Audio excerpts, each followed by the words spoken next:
আসসালামু আলাইকুম প্রিয় দর্শক, আজকে আমি আপনাদের সঙ্গে সুজির রসমালাই রেসিপি শেয়ার করব।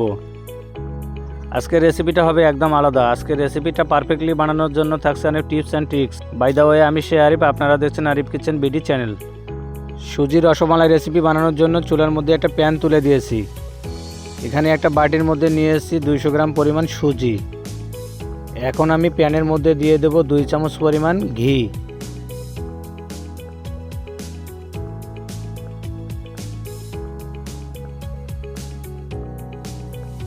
এখন আমি সুজিগুলোকে প্যানের মধ্যে হালকা ভেজে নেব।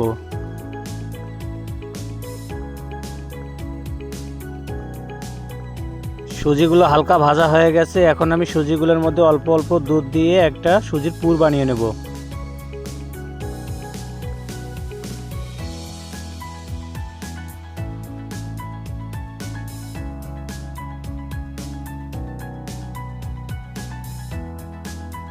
সুজির পুরটা আমার রেডি হয়ে গেছে। এগুলোকে নামিয়ে নিয়ে একটা সাইডে রেখে দেব।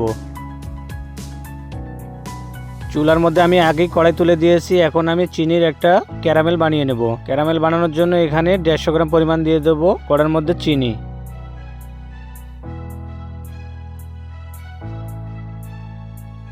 এখন আমি চিনিগুলোকে হালকা নেড়ে চেড়ে দেব।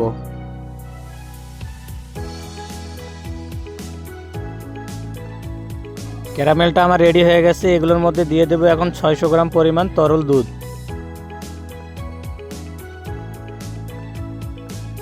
এখন আমি এগুলোর মধ্যে দিয়ে দেবো 3 চামচ পরিমাণ মিল্ক পাউডার।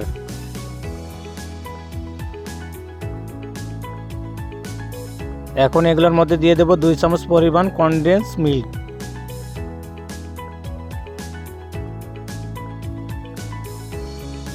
ক্যারামেলের ঘনত্বটা হতে হতে আমি সুজির পুরটার মিষ্টির শেপ বানিয়ে নেব। মিষ্টির শেপটা বানানোর আগে সুজির পুরটাকে হাত দিয়ে ভালোভাবে মথে নেব।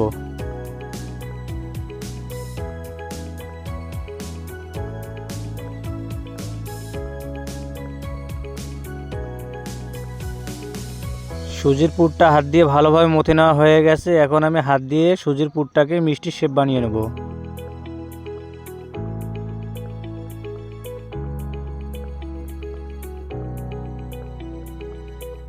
একটা মিষ্টির শেপ আমার বানানো হয়ে গেছে। বাকিগুলোকে আমি একই প্রসেসে বানিয়ে নেব।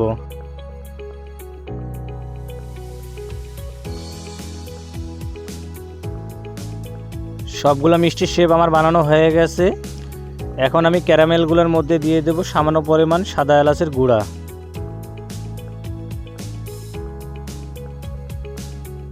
ক্যারামেল এবং দুধের মিশ্রণটা আমার রেডি হয়ে গেছে। এগুলোকে নামিয়ে নিয়ে একটা সাইডে রেখে দেব।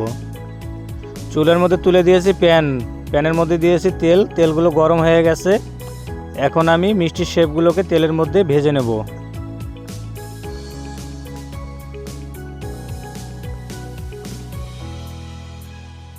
মিষ্টিগুলো এক পাশে হালকা ভাজা হয়ে গেছে। এখন আমি আরেক পাশে উল্টিয়ে দেব মিষ্টিগুলোকে।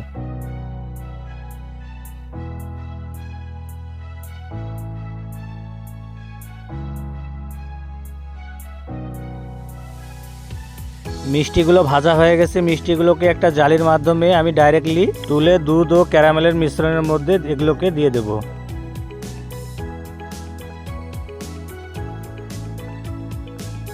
মিষ্টিগুলোকে দুধ ও ক্যারামেলের মিশ্রণের মধ্যে দেওয়া হয়ে গেছে। চুলার মধ্যে আমি আবার কড়াই তুলে দেব।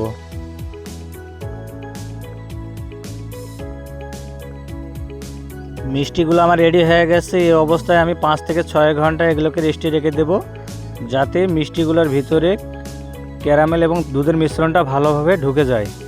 দেখুন দর্শক, মিষ্টিগুলোকে আমি 5 থেকে 6 ঘন্টা রেস্টে রেখে দিয়েছিলাম। মিষ্টিগুলোর ভিতরে দুধের মিশ্রণ এবং ক্যারামেলটা ঠিকভাবে ঢুকে গেছে। এখন আমি এগুলোর উপর দিয়ে দেব কাঠবাদাম কুচি। এখন আমি এগুলোর উপর দিয়ে দেব সামান্য পরিমাণ কাজু বাদাম কুচি। এখন আমি এগুলোর উপর দিয়ে দেব কয়েক পিস কিশমিশ।